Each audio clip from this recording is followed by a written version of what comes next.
आप अगर shoppe seller हो तो आपको मालूम पड़ेगा कि शॉपी अब अपने ऑपरेशन को जो इंडिया में ऑपरेशन की थी वह अब क्लोज कर रही है। जो शॉपी कंपनी है, जो shopee.in है, वह अब इंडिया में नहीं रहेगी। अब इंडिया में वह अपने दुकान को नहीं चला सकती। कोई भी सेलर शॉपी पर जाकर अपने प्रोडक्ट को सेल नहीं कर सकता है। कोई भी कस्टमर किसी प्रोडक्ट को शॉपी पर बाय नहीं कर सकता है, क्योंकि अब डिसाइड किया है शॉपी कंपनी ने कि वह जो ऑपरेशन है वह इंडिया में चालू की है। अब 29 मार्च से वह बंद करने वाले हैं। तो आप अगर शॉपी सेलर हो तो आपको मालूम पड़ना ही चाहिए। अगर आपको नहीं मालूम है कि शॉपी क्यों बंद हो रहा है और कारण क्या है बंद होने का, तो आपको इस वीडियो में पूरा बने रहना है। इस वीडियो में एक्सप्लेन करूँगा कि शॉपी जो है वह क्यों इंडिया में अपने ऑपरेशन को बंद कर रही है, क्यों सेलर शॉपी पर जाकर किसी प्रोडक्ट को सेल नहीं कर सकता है। आज की इस वीडियो में हम सारी बातें को कवर करेंगे।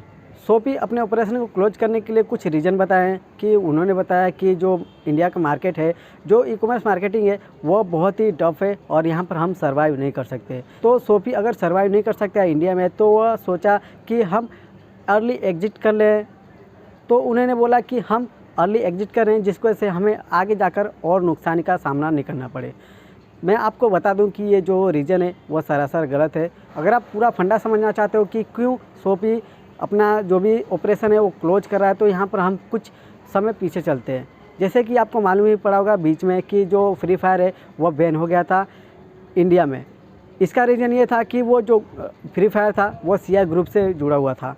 सेम उसी प्रकार जो शॉपी है वह सिया ग्रुप से जुड़ी हुई है। सिया ग्रुप एक चाइनीज़ कंपनी है, चाइनीज़ ग्रुप है, जहाँ पर शॉपी भी जुड़ा हुआ है और फ्री फायर भी जुड़ा हुआ है। इसी चीज़ को देखते हुए जो शॉपी है देखा कि जो सिया ग्रुप से अगर जुड़ा हुआ है फ्री फायर तो वो बैन हो गया, तो मैं आगे जाकर मैं भी बैन हो सकता हूँ। इसी वजह से क्या है कि जो शॉपी की टीम है या शॉपी की कंपनी है, वो उन्होंने ये सोचा कि हमें अर्ली एक्सेस लेना ज़रूरी है, अर्ली एग्जिट लेना ज़रूरी है, क्योंकि अगर हम साथ ही साथ काम करते रहे, हम इंडिया में अपने ऑपरेशन को जारी रखें, तो आगे जाकर हमें भी बैन किया जा सकता है। क्योंकि इंडिया में चाइनीज़ जो भी कंपनियां हैं वह आजकल बैन ही हो रही है। कोई भी चाइनीज़ कंपनी यहाँ पर सर्वाइव नहीं कर सकती, क्योंकि आगे जाकर उनको बैन किया जा सकता है, वो भी गवर्नमेंट के द्वारा।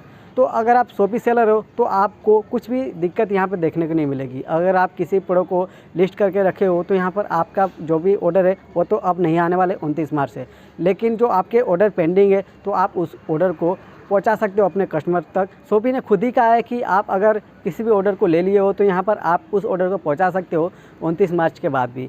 तो आप नया ऑर्डर नहीं एक्सेप्ट करो, लेकिन आप जो पिछला पुराना ऑर्डर है उसे एक्सेप्ट किए हो तो यहाँ पर उस ऑर्डर को पहुँचा सकते हो।